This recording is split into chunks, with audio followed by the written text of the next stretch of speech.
चंद्रशेखर आणि अश्विनी यांचे नवीनच लग्न झाले होते. दोघंही नवरा बायको अगदी आनंदाने सुखी संसार करत होते. लग्न झाल्यानंतर काही दिवस त्यांच्या आनंदाने गेले. एका वर्षानंतर त्यांना एक मुलगा झाला, ज्याचं नाव त्यांनी अजय ठेवलं. पोटाला खायला अन्न लागतं म्हणून नवऱ्यासोबत बायको देखील शेतामध्ये मजदुरी करायला जाऊ लागली. दोघंही जेव्हा काम करून घरी यायचे तेव्हा नवीन आज आपण काय केलं एकमेकांसोबत त्यांचं बोलणं व्हायचं. रात्री जेवण करून आपल्या मुलासोबत बोलून दोघंही नवरा बायको झोपायचे. परंतु आता रात्री जेव्हा नवरा आपल्या बायकोच्या जवळ जायचा त्यावेळी ती संबंध बनवायला त्याला नकार द्यायची. लग्न होऊन काहीच वर्ष झाले होते, परंतु तरीही बायको असे वागत होती म्हणून त्याचं कारण नवऱ्याला समजत नव्हतं. सकाळ झाली की दोघंही परत आपापल्या कामांना निघून जायची. असेच काही दिवस चालू होते, परंतु बायको जवळ येत नसल्यामुळे नवरा विचारात पडला होता की आपली बायको रात्री असं का वागते. त्यामुळे त्यानं एक दिवस या प्रकरणाच्या मुळापर्यंत पोहोचायचा प्रयत्न केला आणि एक दिवस नवऱ्याला काही समजायच्या आतच त्या बायकोने असं काही केलं की त्या नवऱ्याच्या पायाखालची जमीनच सरकली आणि म्हणूनच त्या नवऱ्यानं अगदी टोकाचे पाऊल उचलले. आता या नवरा बायकोमध्ये नेमकं काय घडलं, नेमकं कोण यांच्यामध्ये आलं हे आपण या स्टोरीमध्ये बघणार आहोत. संभाजीनगर जिल्ह्यातील सिल्लोड तालुक्यातील रेलगाव या गावात चंद्रशेखर मनोहर सोनवणे या नावाचा 34 वर्षीय तरुण राहत होता. चंद्रशेखर याला त्याचा स्वतःचा रक्ताचा परिवार नव्हता, म्हणजेच आई वडील बहीण भाऊ हे कोणीच नव्हतं. लहानपणापासूनच तो एकटाच वाढला. लोकांच्या घरी मोलमजुरी करून शेतात कामं करून त्याच्या जीवनाचा प्रवास सुरू होता. चंद्रशेखर हा असाच लहानासा मोठा होत गेला. तेव्हा गावातील काही लोक त्याच्या लग्नाचा विचार करू लागले, पण चंद्रशेखर हा एकटा होता. त्याच्या मागे पुढे कोणी नव्हतं, त्यामुळे त्याला कोण मुलगी देणार असा प्रश्न त्यांच्या गावातील लोकांना होता. पण लग्न झाल्यावर चंद्रशेखरला त्याची बायको नक्की आधार देईल असेच सर्वांना वाटत होते. चंद्रशेखरला जरी परिवार नव्हता तरी त्याचे काही नातेवाईक होते, म्हणून त्यांनी चंद्रशेखरसाठी मुलगी बघायला सुरू केलं. आणि काय आश्चर्य, एक चांगली सुंदर तरुणी, तिचं नाव अश्विनी, ही चंद्रशेखरच्या नशिबात बायको म्हणून आली. त्यामुळे चंद्रशेखरला चांगलाच आधार मिळाला. त्याच्या घराला घर पण मिळाले. त्यामुळे तो अजून मेहनतीनं मजुरी करू लागला. काही दिवसानंतर अश्विनी सुद्धा घरात बसण्यापेक्षा संसाराला हातभार लावण्यासाठी शेतामध्ये जाऊन मजुरी करू लागली. दोघांच्याही मजुरीमुळे पैसा घरात येऊ लागला व त्यांचा संसार चांगला सुरळीत सुरू झाला. त्याच काळात लग्नाच्या 1 वर्षानंतर त्यांना एक मुलगा देखील झाला. घरात एक सदस्य वाढला होता. तसा चंद्रशेखर आणि अश्विनी यांच्या कामाचा वेग सुद्धा खूप वाढला होता. सगळं काही सुरळीत सुरू होतं. जरी चंद्रशेखरला आईवडिलांचा सहवास लाभला नव्हता तरीही त्यानं त्याचा संसार अगदी चांगल्या रीतीनं सुरू केलेला होता, सांभाळला होता. चंद्रशेखर याच्या आयुष्यामध्ये बायको अश्विनी ही त्याच्यासाठी भक्कम आधार होती. त्यांचा मुलगा लहानाचा मोठा होत होता. त्याचवेळी चंद्रशेखर आणि अश्विनी यांच्यामध्ये थोडेफार भांडणं होऊ लागले. संसार आहे, दोघांनी लग्न केलं म्हटल्यावर भांड्याला भांड लागणारच ना. कुटुंबाचं सुख काय असतं, आईवडील काय असतात हे चंद्रशेखरला सुख मिळालेलं नव्हतं. त्याचमुळे तो आपल्या बायकोची व मुलाची खूप जास्त काळजी घेत होता. मला माझ्या आयुष्यामध्ये माझी बायको अश्विनीची साथ खूप महत्त्वाची आहे. माझ्या घराचा भक्कम खांब माझी बायको अश्विनीच आहे, असा चंद्रशेखर बाहेर आपल्या मित्रांना सांगत असायचा. गावातील लोकांना देखील चंद्रशेखरचा प्रेमळ स्वभाव चांगलाच माहिती होता. त्याच्या पाठीमागे कोणी नव्हतं. त्यामुळेच गावातील काही पुरुष मंडळीनं चंद्रशेखरची बायको अश्विनीकडे वाईट नजरेनं पाहायला सुरुवात केली होती. अश्विनी ही शेतात काम करत असली तरी दिसायला सुंदर असल्यामुळे तिच्याकडे सगळेच बघायचे. अश्विनी जेव्हा शेतात मजुरी करत असे तेव्हा शेतामध्ये तिची अनेक महिलांबरोबर पुरुषांसोबत ओळख सुद्धा झाली होती. ओळखीनं ओळख वाढत होती. गावातील मनीषा, तिचा भाऊ मनोज व त्यांचा मित्र अंकुश यांच्यात चांगलीच मैत्री झाली होती. चंद्रशेखर जरी अश्विनीचा नवरा असला तरी अश्विनीची नजर मात्र शेतात काम करणाऱ्या मनोजवर पडायची. कारण नवरा चंद्रशेखरपेक्षा शेतात काम करणारा मनोज हा खूप जास्त देखणा तरुण होता. तो अश्विनी सोबतच शेतात मजुरी करायला येत असे, तेव्हा तो अश्विनी सोबत नेहमीच बोलायचा. मनोजची बहीण मनीषा देखील शेतामध्ये काम करायला येत असे आणि म्हणूनच त्याच्या बहिणीनं अश्विनीसोबत त्याची ओळख करून दिलेली होती. त्यांची ओळख झाल्यानंतर मनोज आणि अश्विनी यांच्यात हळूहळू प्रेम प्रकरण सुरू झालं. अश्विनी ही विवाहित स्त्री असली, तिला एक मुलगा असला तरीही मनोज तिच्यावर प्रेम करू लागला होता.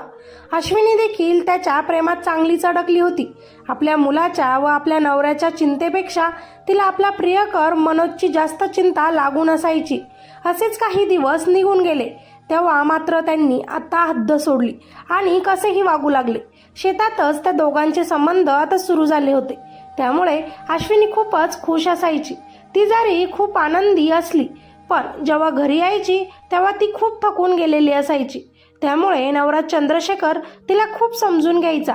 असेच काही दिवस निघून गेले, परंतु मनोज आणि अश्विनी यांची जवळीक खूप जास्त वाढली होती. अश्विनी आपला मुलगा आणि आपला नवरा यांना देखील विसरून गेली होती. आपण काय करत आहोत याबद्दल देखील तिच्या मनात विचार येत नव्हते. तिला जे हवे होते ते सगळेच मनोजकडून मिळत होते. त्यामुळे तिला नवरा चंद्रशेखर याची गरज वाटत नव्हती. परंतु चंद्रशेखर याच्या आयुष्यात बायको अश्विनीशिवाय दुसरे कोणीच नव्हते. त्यामुळे नवरा चंद्रशेखर याचा आपल्या बायको अश्विनीवर खूप जास्त प्रेम होतं. त्यामुळे अश्विनी कशी वागते, काय करते याबद्दल चंद्रशेखर कधीही तिच्याकडे तक्रार करत नव्हता किंवा तिला काहीही बोलत नव्हता. तिच्याकडे लक्षही देत नव्हता. नवरा आपल्याकडे लक्ष देत नाही म्हणून मी कसंही वागलं तरी चालेल, असेच आता अश्विनीला वाटत होते. चाललेल्या सुखी संसाराला आग लावायचे काम आता सुरू झाले होते. मनोजची बहीण मनीषा व त्याचा मित्र अंकुश या सगळ्या प्रकरणाला खतपाणी घालायचं काम करत होते. मनोज, त्याची बहीण आणि अश्विनी हे शेतामध्ये सोबतच मोलमजुरी करत असे. त्यामुळे त्यांच्यात नित्य नियमाने भेटीगाठी होत असे. घरातून निघाल्यापासून तर परत येईपर्यंत मनोज आणि अश्विनी सोबतच असत आणि सोबत असल्यावर त्यांच्यात प्रेम प्रकरणाबद्दलच गप्पा गोष्टी चालत. शेतात यांचं बहर आलेलं प्रेम कुठपर्यंत जाईल हे कुणालाही माहिती नव्हतं. चंद्रशेखरच्या डोळ्याच्या आड सगळं काही घडत होतं. मनोजची बहीण आता अश्विनीला सारखं म्हणत होती की तू नवऱ्याला सोडून दे आणि मनोज सोबत लग्न करून त्याच्यासोबतच राहा. अंकुश देखील तिला म्हणत, तू त्याच्यासोबत सुखात राहशील, तुला काही कमी पडणार नाही असे बोलून तिला मोहात पाडत होते. आणि प्रियकर मनोज मुंडे याच्याकडे जाण्यासाठी ते तिला प्रवृत्त करायचे. त्यामुळे अश्विनी सुद्धा आता अडचणीत सापडली होती. एकीकडे नवरा आणि मुलगा तर दुसरीकडे प्रियकर. आता अश्विनी शेतातून घरी आल्यानंतर चंद्रशेखर सोबत थोडे अंतर ठेवून वागू लागली होती. रात्री जेव्हा चंद्रशेखर आपल्या बायकोसोबत झोपायला जायचा त्यावेळी अश्विनी त्याला सोबत झोपण्यासाठी नकार देत. त्यामुळे चंद्रशेखर यानं आपली बायको अश्विनी आता असं का वागते याबद्दल माहिती काढायला सुरुवात केली. त्यावेळी तिच्यासोबत मनोज नावाचा एक तरुण शेतात काम करतो असे त्याला समजले. दोघांमध्ये प्रेम प्रकरण सुरू असल्याची चर्चा देखील त्याच्या कानावर हळूहळू येऊ लागली होती. परंतु गावकऱ्यांवर, मित्रांवर चंद्रशेखरला विश्वास पटला नव्हता. कारण त्याचा विश्वास आपल्या बायकोवरच होता. कारण त्याला वाटतच नव्हते की त्याची बायको असं काही करू शकते. परंतु मनीषा, अंकुश यांचे वारंवार एकच तिला बोल असायचे, तू नवऱ्याला व तुझ्या मुलाला सोडून मनोजकडेच राहायला ये. त्यांच्या अशा बोलण्यामुळे अश्विनी सुद्धा आता मनोजकडे जास्त आकर्षित झाली आणि त्याच्यासोबत राहण्यासाठी 22 जानेवारी 2025 रोजी नवऱ्याचा विश्वासघात करून पळून गेली. अश्विनी अचानकच गायब झाल्यानं बराच शोध घेतल्यानंतर चंद्रशेखरने आपली बायको हरवल्याची तक्रार सिल्लोड ग्रामीण पोलीस ठाण्यात दिली होती. मात्र अश्विनीच्या आधारावरच त्याच्या जीवनाचा प्रवास सुरू होता. तोच त्याचा आधार चंद्रशेखर व त्याच्या मुलाला सोडून गेला होता. इकडे पोलिसांनी तपास कार्य सुरू केलं आणि 5 दिवसातच 27 जानेवारी 2025 रोजी अश्विनी आणि मनोज यांचा शोध लागला. त्या दोघांनाही पोलीस स्टेशनमध्ये घेऊन येण्यात आले आणि त्यांना दोघांनाही विचारपूस करायला सुरू केलं. त्यावेळी चंद्रशेखर देखील तिथे उपस्थित होता.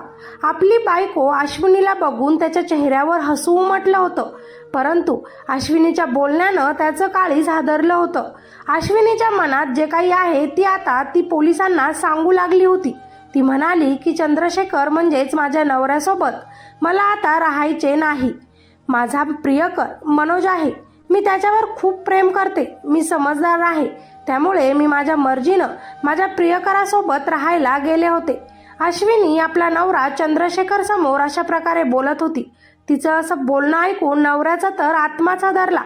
तुझ्या अशा वागण्यामुळे माझे पूर्ण आयुष्यच संपुष्टात आल्याचं चंद्रशेखरनं तिला सांगितलं आणि जड पावलाने पोलीस स्टेशनमधून तो आपल्या घरी गेला. बायको अश्विनी आपल्यासोबत अशा प्रकारे का वागली याचाच विचार तो आता करत होता. माझ्या आयुष्यात आता परत आनंद येणार नाही असेच त्याला वाटत होते. माझ्या आयुष्यात जे नैराश्य अगोदर होते तेच आता पुन्हा असणार आणि ते फक्त बायको दुसऱ्या व्यक्तीसोबत पळून गेल्यामुळे. लग्नाला फक्त 6च वर्ष झाले होते आणि त्यांच्या आयुष्यात असे सगळे घडले होते.